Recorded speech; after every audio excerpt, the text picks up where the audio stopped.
What's up, guys? Maritime Spook here, and just out for a beautiful little hike here on the Bay of Fundy.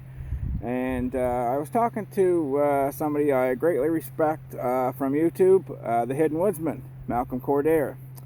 If you don't know who the Hidden Woodsman is, he is a fellow who designs some pretty bomb-proof gear. I did a video of it before. I have his small belt pouch, and I also have his Baco Laplander sheath.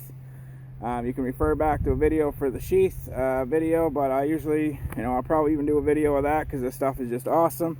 And I've had it over a year now. I've had it about 13 months, give or take a month, and it's just exactly the same as when he shipped it, and it's just bomb-proof gear. It's made to military spec standards, but where Malcom gets his ideas from are old world, pouches. Because, let's face it, one good point he put up the other day in a video he did that that's spurring this video on is that nowadays we have all these pockets and cargo pockets and back pockets and hidden pockets and all this stuff. Well, when clothes were designed back in, we'll say, the 1700s, they were designed just something you could pull over. If you had a pocket or whatever or added that was something you probably added. But if you were to go and have a family member make your clothes, or you actually had enough money to go to a shop and buy some, pockets were sort of, something people didn't really have a lot of. They'd usually have a sash where they'd have a pouch, or they'd have, a shoulder bag kind of deal, even something like this, and they would put their stuff in that. But belt pouches was something that you would keep on you that would have, gear in it that was essential for whatever reason, or maybe even that day. And that's kind of how I pack this pouch here. Sometimes I'll put this on my belt. Sometimes I'll sling it on my sling pack here and just stick it on like this, and away you go. Now it's bomb proof, it's out of the way. If I need to get in it, I can just slide it, and open it up. So anyway, I was talking to Malcom, guys, and I really, like I said, I have a lot of respect for him. He actually sent me this stuff a long time ago to review on the channel, and I just greatly appreciate that. And down the road here, guys, I want to buy one of his haversacks and a couple other things, because that's one of the things, guys, he just did it because he thought it would be cool to see his gear in Canada. So here you go, Malcom. You've got the entire Atlantic Ocean here, the audience for one of your packs. So what he did, guys, is showed what was in his, and as I said, I switched this out quite a bit as to what's in it, but I'm going to show you what I have in it today. So without further ado here, and as I say, we'll get in closer, guys, and we'll show you. You got these military straps and military grade buckles, and these are strong buckles, guys, and even over time breaking in, they still got a very strong detent snap, which is awesome.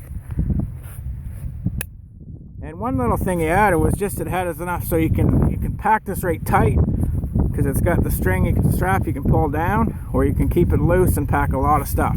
What I've got in here is basically stuff I would take on a hike, or if I was inland, in the bush, stuff I would have. Actually, that's what this is sort of packed for, to be honest with you right now, is for some fishing stuff. So I'll show you what's in it. And I think everybody in this time of the year, where the opportunity is there, if you're out hiking around and got distressed or something happened, you should have a way to catch some food, and that's sort of what's in here, and do some repairs. So I'll show you.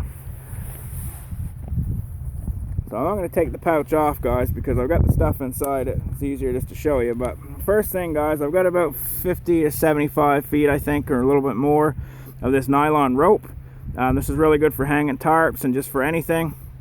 And even the jacket I have on, guys, I could actually string this through and make a little shelter, because I'm a large fella, so the jacket's pretty big.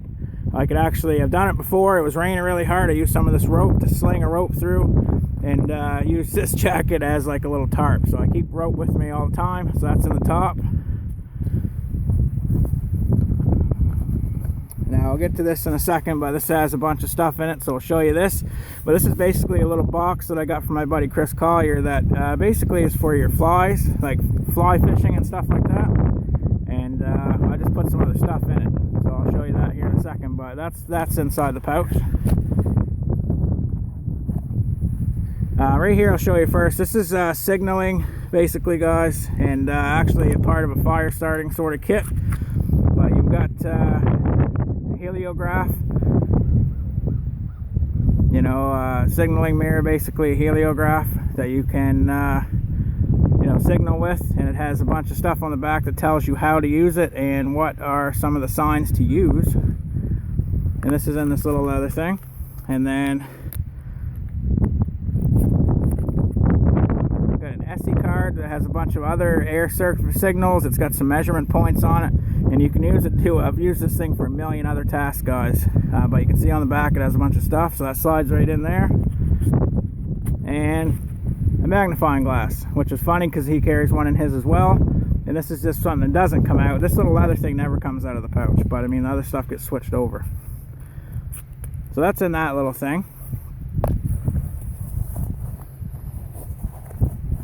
Glow sticks, guys, I've talked about these before. These are worth their weight in gold. You can crack this and have it last, you know, even 2 nights if you take care of it, and have light in your camp or, you know, around when you need it. So I always carry at least a couple of them. Usually I have 2, and I noticed today I only have 1. Good thing about unpacking your stuff, sometimes I'll have to add another one to it. Also, inside the pouch, he actually made it yellow, so that's Hive is in the inside of the pouch, so you can see what's in the bottom of it. So if you have stuff in the bottom, it's easier to see with that bright material. So that was like ingenious. So you can see all the stitching on this, guys. This is like quadruple stitched here, so very, very immaculate. And just for argument's sake, guys, you can flip it over. It's got 2 belt loops for your belt, and I just slid it through my sling pack. But onto the sort of meat and potatoes of this, and that slides right in here, absolutely perfect, guys. I can take that and slide it in. Got some paracord just for extra cordage. This all has good secure snaps on it. And in here I have a bunch of stuff. Now, I've got tweezers and some safety pins, and a very good set of tweezers. Like I said, if you got a tick or something on, you can pull out, and that's in this little thing. Compass and a good SOL whistle. Those are both by SOL. They just fit right in there. So very good whistle and a good way to navigate. I've got some hooks already done up with line, and that goes back to the fishing stuff I was talking about, guys. Have some fishing stuff prepared. That stuff's already prepared. I could tie a trot to that stick or make a trot line, or even just make it into a pole, and then I've already got my stuff loaded. Sewing kit with a whole bunch of stuff in it, guys. And they call this the housewife, the SAS. My buddy Chris Kane calls them the housewife over there.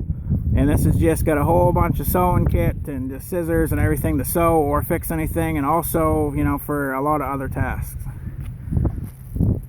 Got some rubber worms, and these are very good bait. I've used these before. These are actually like little crickets and grasshoppers that are rubber worms. These are very, very good, and they catch fish like you wouldn't believe. So I have a whole pack of them, and I have a gray ghost fly. This is one that was made by the Atlantic Salmon Federation, so very cool. Now in the top part, the last part I'll show you, is some sail needles and leather needles. So I got a bunch of needles stuck in the top, which is like this mesh or this squishy stuff, padded foam, and that's all stuck in the top, and that is, you know, for sewing everything you could think of. So with this pouch, guys, and you know, I'm carrying today my SE that I always carry. You know, with this pouch and this knife right here, just what I have for like a quick little pack. I've got a first aid kit with a whole bunch of stuff in here, another knife, you know, a whole bunch of stuff. But this pouch is the meat and potatoes of what would keep me alive. So that's very good, and I just want to show you this to you guys. But the wind's picking up, but thank you very much, Malcom, the Hidden Woodsman. I appreciate everything you've done for the community, and just making some bomb-proof gear. So check out Malcom. I'll try to put a link in below. If not, I'll write it out, Hidden Woodsman. Check him out. He's got some bomb-proof gear, and you will not be sorry, guys. He's just a heck of a nice guy. So, it's Maritime Spook signing out. Give you a little shot of the bay here, fellas and ladies. But it's a beautiful day, and the tide's coming in, so I better get moving. But I just want to share that with you guys, and I love this Hidden Woodsman stuff, guys. It's some of my favorite gear, and I appreciate everything Malcom's done. So thanks a lot, Malcom, and here is your gear in Canada, brother. Take her easy, dude.